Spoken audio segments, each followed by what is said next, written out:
දැන් බලන්න යන්නේ විදුලිය ශ්‍රේණිගතව සහ සමාන්තරගතව ගමන් කිරීම. අපි ඉස්සෙල්ලාම බලමු. මම මේ වයර් එකට විතරක් නිකම්ම කරන්ට් එක දීලා බලනවා. මෙන්න බලන්න බල්බේ දීප්තිය.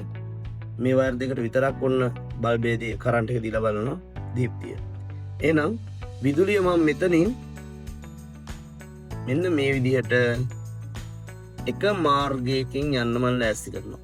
ඒතර බලන්න විදුලිය මෙතනින් එනවා මේ මාර්ගයෙන් ගිහිල්ලා මෙතනින් යනවා. ශ්‍රේණිගතයිනේ නේද? එහෙනම් ඔන්න මම මෙතනින් කරන්ට් එක දෙන්නයි යන්නේ. බලා ගන්න උතනින්.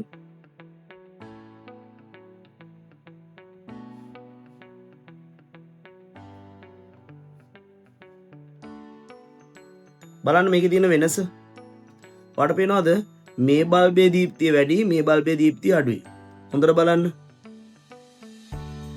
ශ්‍රේණිගතව විදුලිය සම්බන්ධ කරාම එක් බල්බයක දීප්තිය වැඩි, අනෙක් බල්බේ දීප්තිය අඩුයි. මම හිතන්නේ ඔයාලට අවබෝධ ඇති.